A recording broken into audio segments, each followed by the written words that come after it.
ये अंधेरा और पुरानी दीवारें, वायरिंग वायरिंग का मज़े ड्रामेटिक लुक, जैसे किसी हॉरर मूवी का सीन हो। कभी कभी लगता है कि कोई शेडो हिला या हवा से कोई आवाज आई।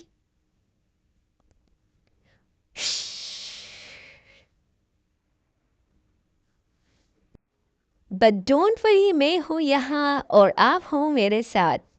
मैं आपको लेके आई हूँ मेरे अपार्टमेंट के बेसमेंट में, जहाँ काफ़ी इंटरेस्टिंग चीज़ें हैं।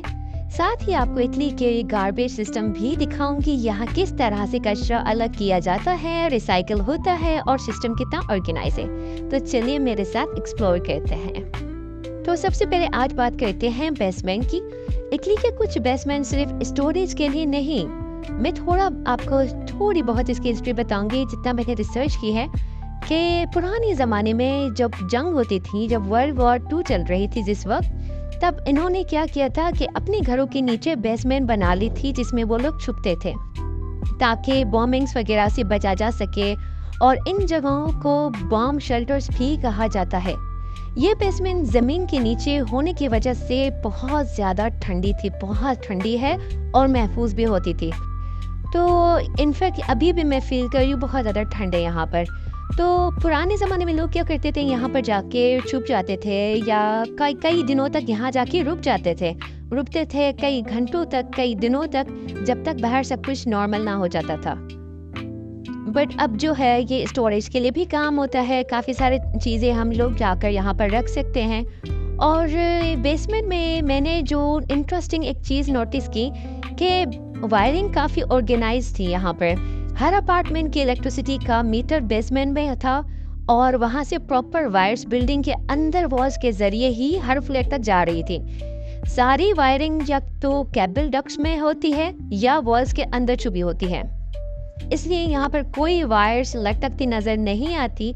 इसका सिस्टम जो है, सबसे बड़ा फ़ायदा ये है कि ये बहुत ज़्यादा सेफ़ है, क्लीन भी है, लॉन्ग लास्टिंग भी है और यहाँ पर कोई थम्बा वम्बा नहीं है जैसे पाकिस्तान और इंडिया में होते हैं। तो आप देख सकते हैं ये मीटर्स, देखिए किस तरह से लगे हुए हैं। ये मीटर्स हमेशा बेसमेंट या किसी कॉर्नर में होते हैं, जहाँ से लाइट का पूरा हिसाब रखा जाता है। अगर आपने ज़्यादा हीटर चला लिया या फ्रिज खुला छोड़ दिया तो समझ लो भाई, बिल भी खुला आएगा। वो तो हर जगह पे है। तो अब चलते हैं बाहर की तरफ, थोड़ी सी फ्रेश एयर लेते हैं और बात करते हैं एक गार्बेज सिस्टम के बारे में। यहाँ का सिस्टम बहुत ही ऑर्गेनाइज है। अगर आप सोच रहे हैं कि ये बस एक नॉर्मल गार्बेज कलेक्शन सिस्टम होगा तो आप गलत हैं। एक ही में हर चीज़ का अपना सेपरेट बिन होता है। Plastic, glass, paper, food waste, सबको अलग अलग रखना पड़ता है। पहले जब मैं यहाँ आई थी ना, तो मुझे ये गार्बेज सिस्टम बहुत कंफ्यूजिंग लगता था। सब कुछ अलग अलग डालने का आइडिया थोड़ा मुश्किल था लेकिन अब मुझे बिल्कुल प्रॉब्लम नहीं होती। अब तो ये सिस्टम मेरे लिए बिल्कुल नॉर्मल हो गया है। में शिफ्ट होते हैं तो आपको गार्बेज सॉर्टिंग चार्ट दिया जाता है, जिसे देख के लगता है कि जैसे एग्जाम सिलेबस हो। इसको देखकर आप लोगों ने जो बॉक्सेस इनमें कलर्स बताए गए, इन बॉक्सेस में जाके आप लोगों ने जो भी गार्बेज है उस हिसाब से अपने बिन में डालना होता है।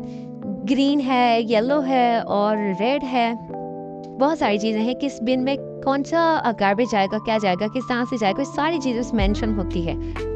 एक और बात बताऊं मैं आपको, यहाँ पर इतना स्ट्रिक्ट सिस्टम है गार्बेज का कि अगर आपने कुछ गलत बिन में डाल दिया ना तो आपको फाइन लग सकता है। जैसे अगर आपने प्लास्टिक को ग्लास के बिन में डाल दिया या पेपर को प्लास्टिक के बिन में, तो वो एक बिग मिस्टेक मानी जाएगी यहाँ पर। इसलिए बहुत ज़रूरी है कि हर चीज़ को अपने राइट बिन में डाला जाए।